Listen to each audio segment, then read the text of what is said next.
Assalamualaikum warahmatullahi wabarakatuh. Halo semuanya, perkenalkan nama aku Dansa Fiani dari kelas 7. Di sini aku bakal menjelaskan tentang rumus trigonometri. Teman-teman, di sini kita bakalan baca pertanyaannya dulu. Konsep perbandingan trigonometri. Nah, jadi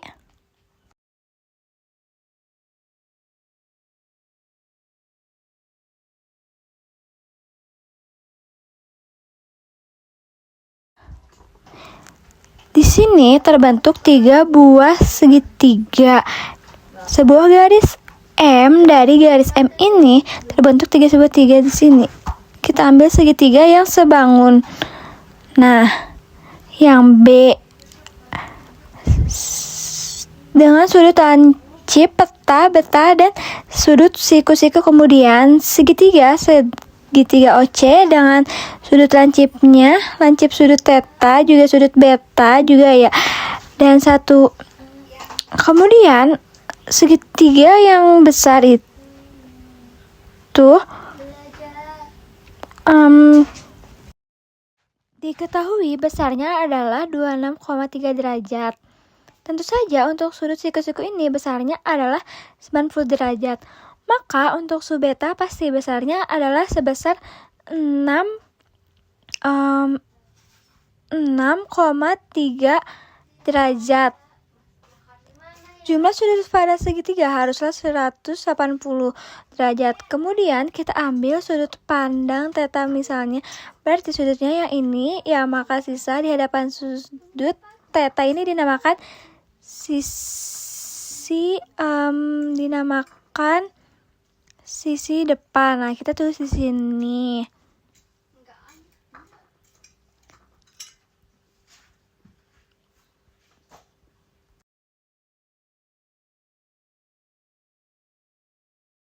Ambil sudut pandang beta, maka di depan sudut atau di hadapan sudut beta ini disebut sisi depan. Nah, untuk trigonometri ini bisa kita melakukan perbandingan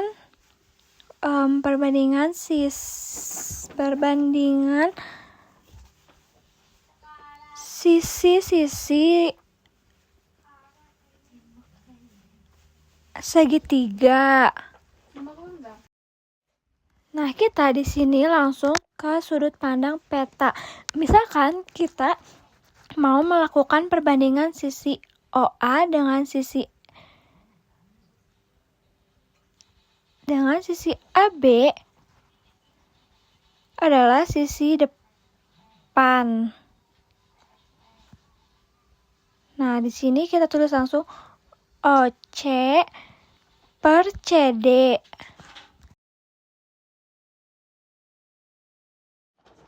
OC per CD akan menghasilkan OE per EF. Karena di sini berbanding dengan ABS. Nah, kita lanjut selanjutnya.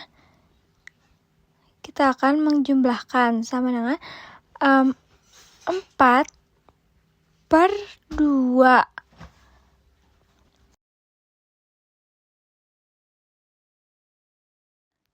Kalau kita membandingkan sisi samping dengan sisi depan untuk sudut 26,3 derajat, nilainya adalah 2. Nah, setelah itu kita akan memakai rumus teoremina Pythagoras.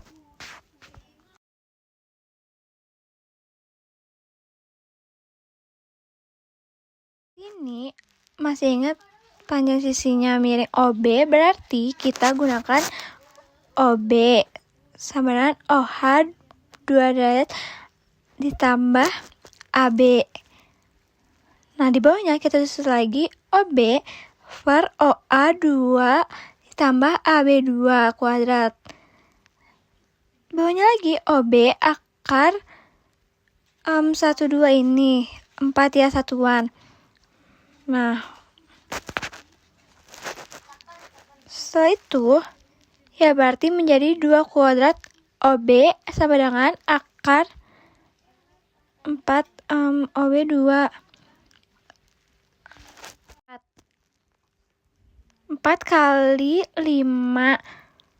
Nah, OB kita peroleh 2 akar 5 OB ini adalah 2 akar 5.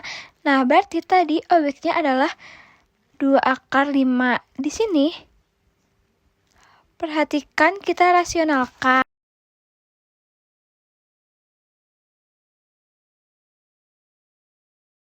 Nah, di sini 2 akar 5 per 10. Nah, di sini adalah bentuk rasionalkan. Nah, maka di sini jawabannya adalah 1/5 akar 5. Teman-teman, kita lanjut ke nomor 2. Nah, ini pertanyaannya, definisi perbandingan trigonometri misalkan disajikan sebuah segitiga siku-siku. Segitiga siku-siku ABC siku-siku di sudut B, misalkan sudut A 4.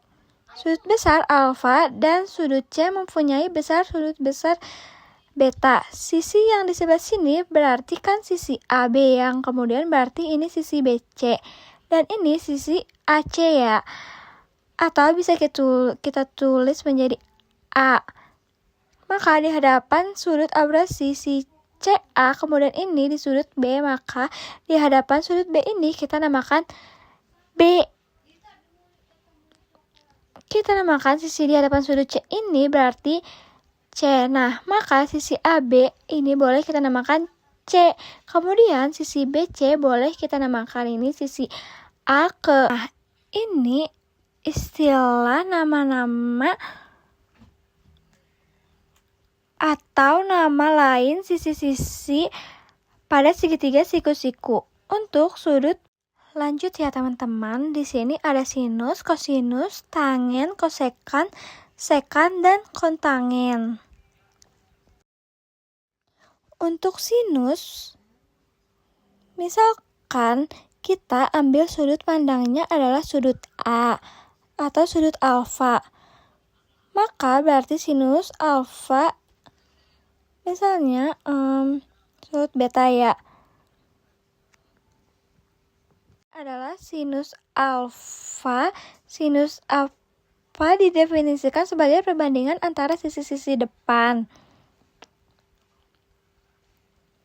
dengan sisi miring.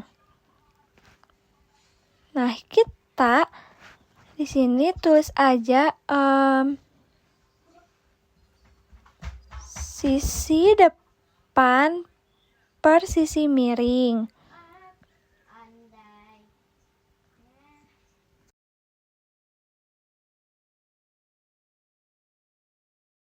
C per sisi miring A, berarti BC per AC.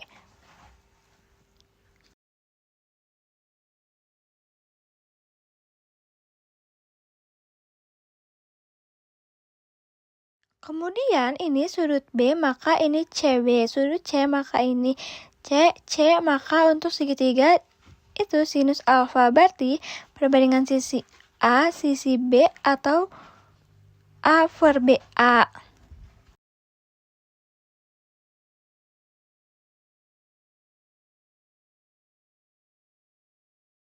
Nah, untuk kosinus ini sisi samping dan sisi miring.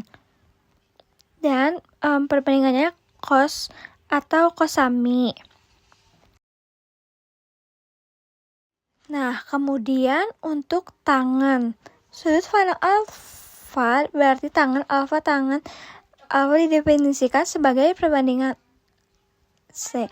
Nah, sisi depan per sisi samping. Berarti kalau sudutnya sudut alfa ini sisi depan, nah berarti sisi depan ke sisi samping, berarti ini samping. Kalau kita melakukan perbandingan sisi depan sudut alfa dengan sisi sampingnya, nah maka ini dinamakan tangen.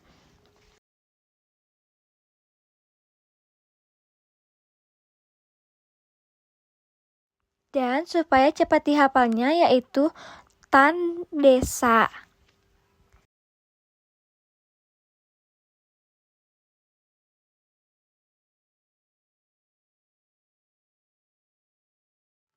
Maka untuk kosekant adalah sisi miring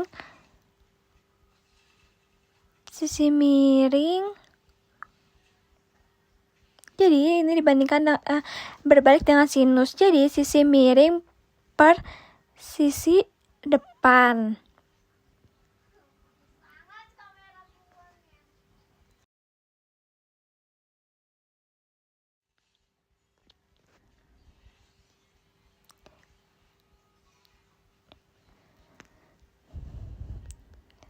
Dari sinus alfa boleh kita catat di sini bahwa kosekant alfa ini adalah kebalikan dari sinus alfa atau kebalikan. Boleh kita tulis inverse-nya 1 sinus. Kemudian untuk sekant, untuk sudut pandang sudut alfa, maka sekant alfa, untuk sekant alfa ini cukup diingat bahwa kebalikannya tangen. Kosinus. Sorry guys. Nah, berarti sisi miring per sisi samping. Nah, supaya cepat dihafalnya adalah misa. Nah, lanjut kita yang kontangan. Tapi kita di sini tulis rumusnya dulu ya. Ingat ya bahwa sekant alfa adalah kebalikan dari kosinus sekant. Kebalikan dari kosinus, atau bisa kita tulis inversus 1, kosinus